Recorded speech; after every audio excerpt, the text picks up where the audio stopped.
Bonjour, je m'appelle Abel Jafri et je suis comédien.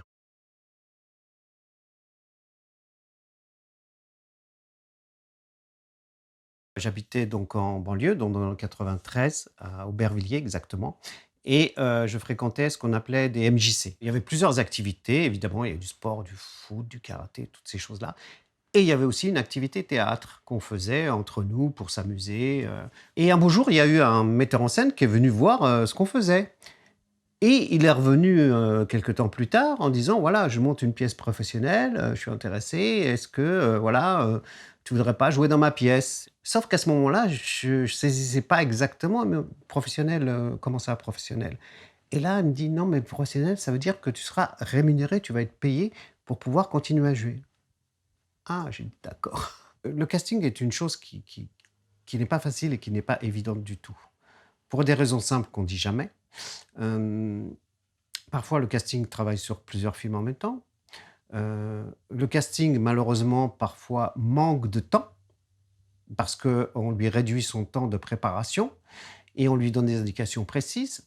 Donc, quand tu arrives à un casting, tu arrives déjà face à quelqu'un qui est déjà dans le speed permanent et qui te transmet cette espèce de speed, espèce de truc parce que tu avais rendez-vous à 15 heures, on n'a pas beaucoup parce que j'ai machin et tout va vite. Moi, par exemple, j'ai jamais été bon en casting. Enfin, c'est un truc, ça m'a toujours.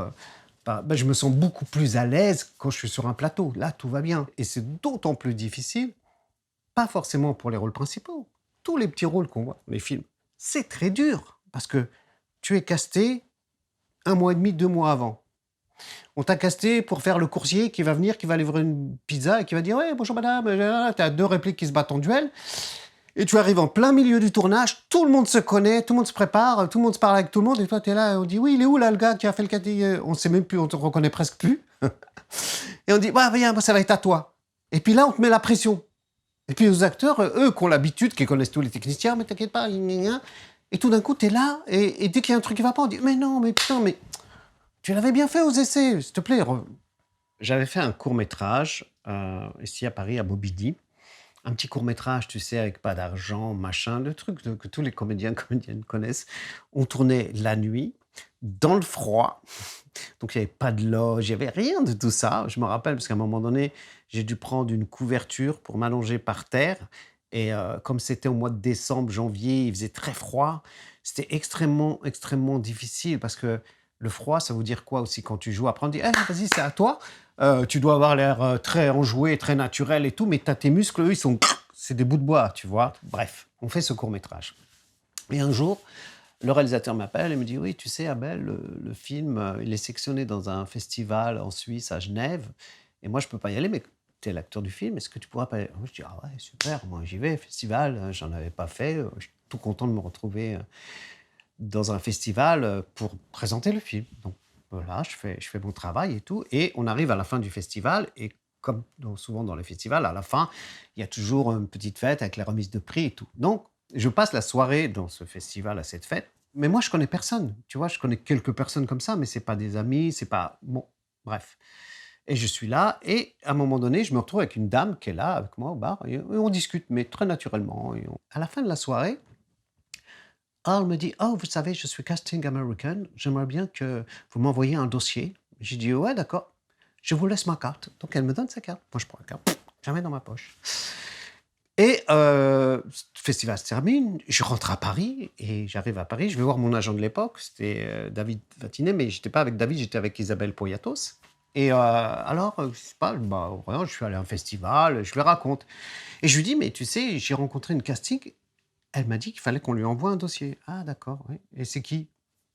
«Je sais pas». «Ah bon?» Ouais, je sors la carte comme ça. Je prends la carte et je lui tends. Elle regarde, elle me regarde, elle regarde, elle me dit: «Tu rencontré Sheila Robin?» Et je dis: «Bah oui, pourquoi?» Elle me dit: «Mais, en personne?» Je dis: «Oui, j'ai passé la soirée avec elle». Elle me dit: «Mais tu sais qui c'est?» Je dis: «Non, c'est une casting».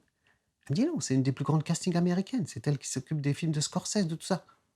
Ah, je dis: «Ah bon? Ah bah oui, alors envoie-lui». Mais très comme ça, tu vois? OK, elle lui envoie et moi j'oublie. Entre ce moment-là précis et ce qui va se passer après, il se passe 2 ans, mais 2 ans pleins. Entre temps, je suis validé sur une série qui s'appelait Famille d'accueil Et cette série, elle passait sur la 3, c'était avec Virginie Lemoine. Et j'avais un rôle récurrent. Donc j'étais très présent dans tous les épisodes parce que je faisais Farid, l'éducateur, qui faisait le lien entre la famille et les jeunes qui avaient des difficultés.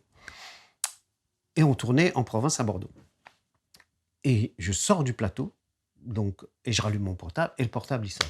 Et là, j'entends une voix qui me fait Hello Abel. Et je dis oui. Puis je perds un petit temps parce que je dis c'est qui, tu vois, je savais pas. Elle me dit oui, c'est Sheila, Sheila Rubin, nous sommes vus. Je dis ah oui, oui, d'accord. Elle me dit écoute, Abel, je m'occupe du casting de Mel Gibson. Est-ce que tu peux venir faire des essais aux États-Unis? Non, non, non, non, non, non, non, non, non.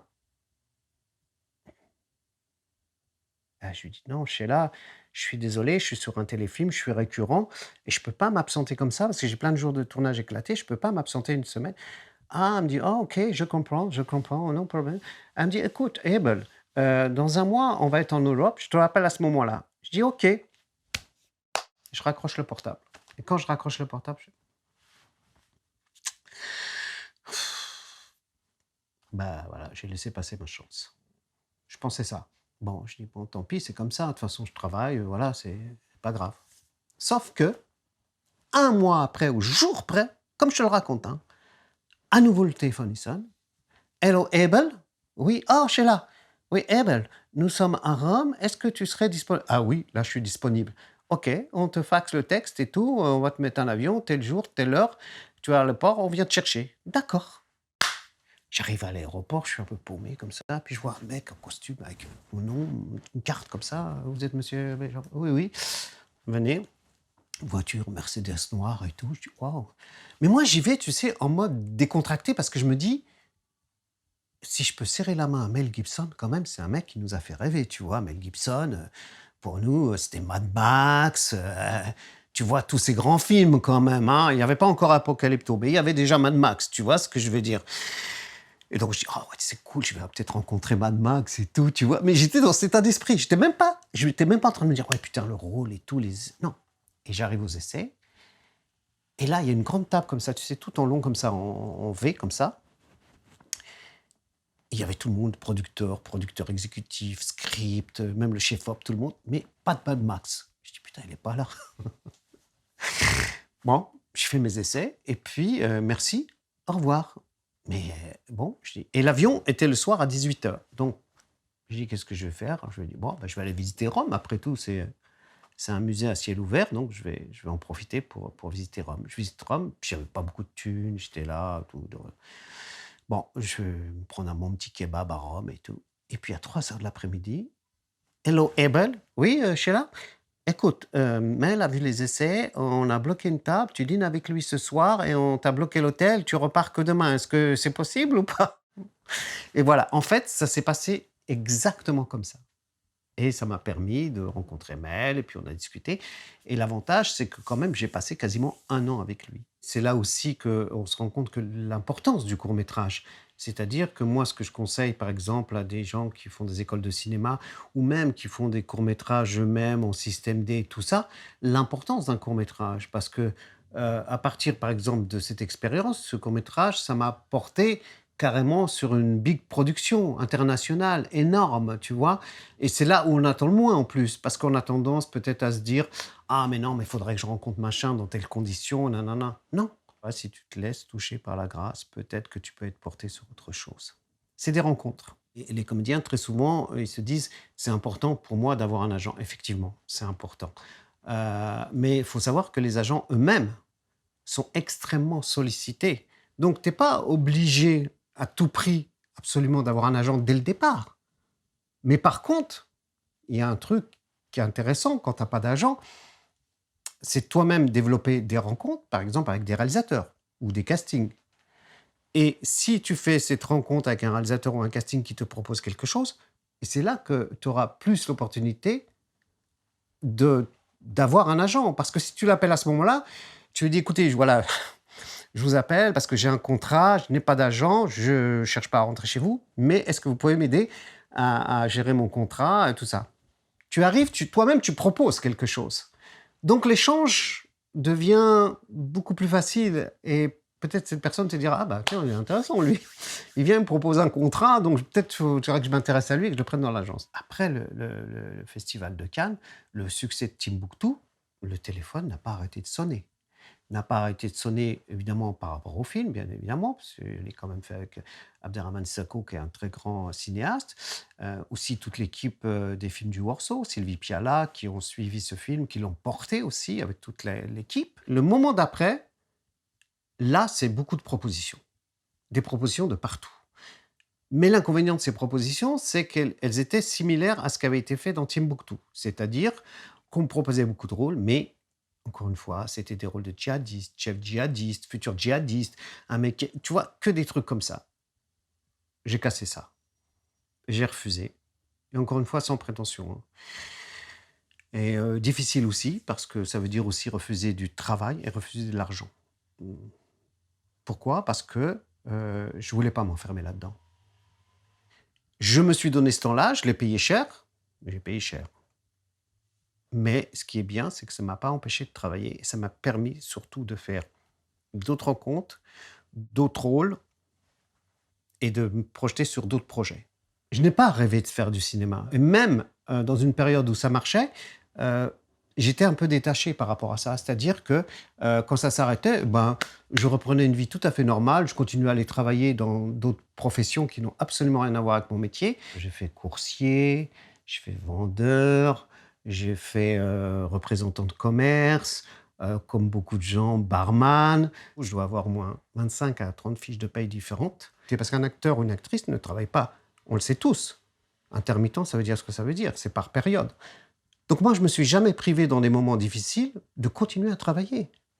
Je travaillais le soir, je travaillais le matin, pour compenser. Parce que il était hors de question que je rentre et que je trouve mon frigidaire vide, tu vois?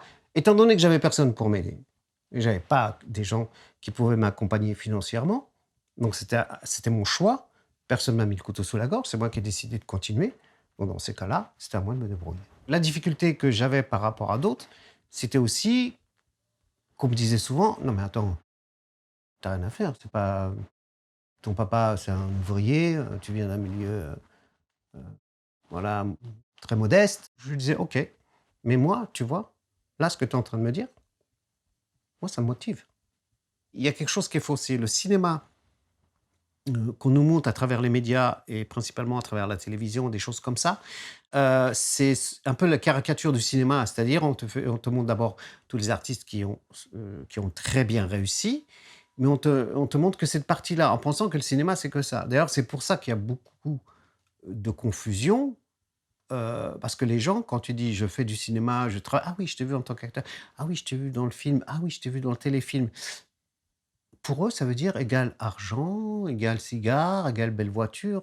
Non, c'est avant tout un gros travail et ça encore, cette partie-là est réservée vraiment au star system, c'est-à-dire les élus des élus de ce métier. Ce qu'il faut comprendre, c'est que même quand on travaille, on est toujours sur un léger fil parce que, ce fil peut se couper à n'importe quel moment. C'est-à-dire que même si tu travailles, par exemple, genre un exemple concret, sur une série qui marche. Bon, OK, elle va marcher une saison. Bon, elle va marcher 2 saisons et là, tu crois que tu t'envoles parce que tu dis: «Ah, c'est bien, j'enchaîne, on te propose des trucs» et pour X raison, ça ne marche plus et ça s'arrête et entre-temps, ce que tu oublies, c'est qu'il y a plein d'autres choses qui sont développées ailleurs avec, d'autres réalisateurs, d'autres acteurs et tout d'un coup, c'est eux qui viennent prendre la lumière qui est là, c'est eux qui viennent se l'approprier et toi, tu tombes dans l'ombre. Mais c'est ça qu'il faut comprendre dans ce métier. En fait, il faut comprendre que c'est un métier sans être un métier, tout en étant un métier. C'est paradoxal ce que je dis, mais c'est pour bien comprendre qu'il n'y a pas de règles. Toutes les choses qui me sont arrivées, sans, que je les imagine, sans que je les calcule, sans même penser que je les aurais. J'ai raté beaucoup de choses, pas mal, beaucoup. J'ai eu des frustrations, comme tout le monde, hein. C'est légitime et c'est normal, ça fait partie de ce parcours. Mais ce que j'ai appris, c'est que les choses où ça n'a pas marché, tout ça, c'est qu'il faut s'en défaire, tout simplement, que c'était pas fait pour moi. Et l'expérience et le temps nous apprend ça, en fait. Sur le moment, on ne le comprend pas. C'est-à-dire que si je reprends ta question dans le sens antérieurement, au moment où j'ai démarré, Des fois, j'avais le sentiment que ce rôle-là, il était fait pour moi et je comprenais pas pourquoi j'avais pas été pris. Tu vois, tu rentres dans un truc comme ça, tu dis: «Merde, putain, j'aurais pu le faire et tout». Et puis finalement, avec le temps, tu te rends compte que non. Et puis quand tu revois le film, tu dis: «Ah ouais, ouais, je comprends finalement pourquoi j'ai pas eu le rôle». Parce que quand je vois la personne qui le fait, elle est tellement bien et c'est évident. Il y a un truc dont on parle jamais, mmh, c'est l'échec dans ce métier. À force de subir des choses négatives, à un moment donné, tu as le sentiment à la fois d'être inutile, de pas comprendre, de pas être dans la confiance, alors que tu pensais que tu étais dans la confiance, de la perdre. On est tout de suite exposé. Donc, il y a plus de bouclier là. Là, il y a plus de bouclier, tout est ouvert. Il y a les lumières, il y a le son, il y a les caméras, tout le monde est là. Et quand ça va pas, tout le monde fait: «Bon, on va la refaire et puis bon, on va arrêter, on va passer à l'autre scène».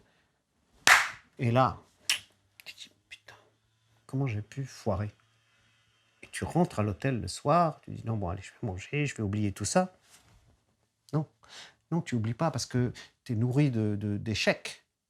Quand on démarre, eh ben, c'est bien d'aller, voir des courts métrages, c'est bien d'aller dans des festivals, c'est bien de faire des rencontres avec des réalisateurs, avec des futurs réalisateurs. C'est bien d'écrire, de produire, de s'amuser, de se faire plaisir, de créer et d'être novateur. Voilà, moi, c'est tout ce que je conseille et je vous souhaite, à ceux qui nous écoutent, une belle carrière et j'espère que parmi vous, il y aura de grands futurs réalisateurs, réalisatrices, acteurs, actrices qui seront un jour en interview aussi pour aider d'autres encore.